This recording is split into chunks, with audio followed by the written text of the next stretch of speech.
Yeah, sure. Vancouver's police chief knows the spotlight is on his department and his officers after 4 shootings in 4 weeks. I would say, be patient and wait for the facts to come out. The most recent shooting happened Thursday afternoon. Vancouver police say they were working a drug investigation and pulled over a man as part of that work. His family says the man's name is Carlos Hunter. Police said he's a known gang member. His family said he's turned his life around after getting out of prison. Either way, police say he had a gun, would not cooperate, and then something happened and 2 officers opened fire, killing Hunter.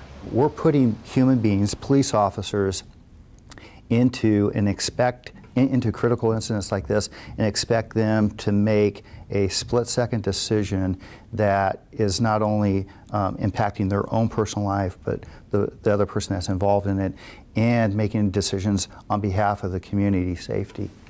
Last week, 2 other Vancouver officers shot and killed a homeless man. Police say he was waving around what looked like 2 guns and pointing them at people. Investigators released side-by-side comparisons today showing the man's fake guns next to real ones.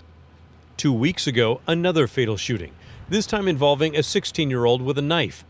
And 3 weeks ago, a wild chase from Vancouver into Portland as police tried to arrest a man suspected as part of a murder. The Oregonian reports a Vancouver officer fired more than 40 bullets at the fleeing truck through the windshield of his police car. Police said someone in the truck was shooting back at them. Incredibly, no one was hurt by the gunfire. The chase ended when another Vancouver officer rammed the truck on I-84.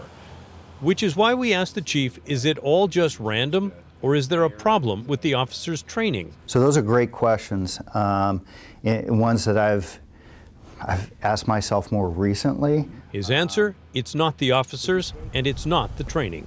We spend a lot of resources towards training and really not experienced elsewhere that I've worked. We have built-in training days into our work schedule, so we're ensuring that our folks are constantly being trained, and we send our trainers off to be trained to ensure that they're receiving information that is related to best practices for law enforcement.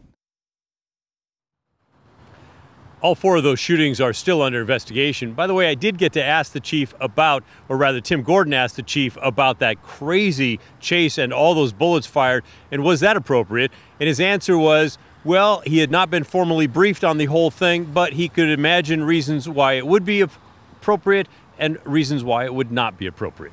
Back to you.